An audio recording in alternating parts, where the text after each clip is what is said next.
There's no reason to stop riding your bike in the winter months just because it's a little bit colder and a little bit wetter. Yep, so coming up are GCN's top winter riding hacks. One of the problems of winter riding can be the lack of grip. Now, it's not just the wet roads, but also leaves and other debris that affect braking distances and grip on the corners. The solution? Bigger tyres. Now we've got to the point now where we are running 28C tyres almost the entire year for their comfort and for their versatility, but they are even more useful when it comes to the winter months because you can run them at much lower pressures without any extra risk of pinch puncturing. So I'm 72 kilograms, I'm actually down to just 60 PSI in my tyres.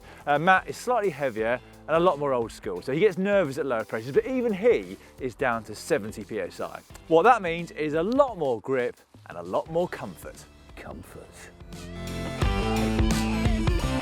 Slush puppies are great in the summer, quite refreshing, I think you might say, but they're not quite so good when it's freezing cold in the winter.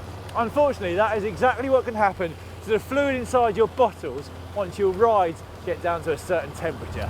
But the solution are these thermal bottles. Great for keeping your drinks cool in the summer, but also perfect from stopping your drink from freezing in the winter. If there's one thing that can spoil a ride in the winter, that is cold feet. Now, Overshoes do a pretty good job of keeping the wind out and keeping your feet dry if the roads are wet, but they fall short quite often in terms of keeping your feet warm.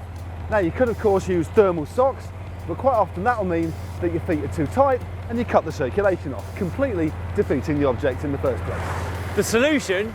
Winter specific cycling shoes like these. Now the great thing about these is that there are no air vents, the outers are made from waterproof material, and there's loads of layers of thermal insulating material on the inside. We've been using these for the last 3 weeks since the weather's been getting a lot colder, and we can say firsthand they keep your feet nice and snug and warm. Do you know what, Dan? It's a booty call. If you, like me, tend to keep your multi-tool in a bag with your spare inner tubes and tyre lever, etc., and it doesn't come in its own bag like this one, then it is always best to wrap it in something like this. And again, this is especially important over the winter months when things can get very wet and soggy, because it means there's much less likelihood of something sharp on the multi-tool penetrating your spare inner tubes and rendering them useless. You don't want your inner tubes penetrated, or better still, you could get a waterproof saddlebag just like these. They're quite neat, aren't they? Yeah, keep everything nice and dry. The biggest and the best winter hack is literally a hack, a winter bike hack. So in countries like the UK where the winters can be particularly grimy, a cheaper second bike is the ideal solution.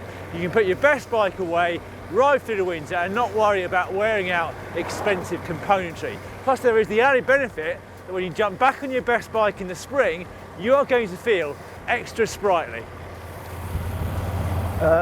Now, admittedly, here at GCN, we're in a very privileged position where we don't actually have to buy our bikes. But back in the day, when all four of us, Lasty, Si, Dan and myself, started out, we used to have a winter hack bike complete with mud guards that was nice and cheap, that we could get as dirty as we wanted. They were actually called a hack bike. You generally get a lot more punctures in the winter, and you'll certainly get muckier when you're fixing them. So a handy solution is to take a couple of these handy little wet wipes with you to clean your hands. Fix your bike, clean your hands, job done. Our final winter riding tip is to stick to flatter roads when the weather gets particularly grim, unlike today. First off, it will be a little bit safer, but secondly, it'll stop you from getting too cold. Yeah, by all means do some shorter climbs, but save the longer climbs for another time, because overheating up a long climb, then doing a very long descent down the other side is a recipe for catching a chill. This is nice, isn't it? So those are our winter riding hacks here at GCN, but as ever we would love to hear your hacks if you've got any for keeping people on their bikes over the winter months. You can leave them in the comment section just down below.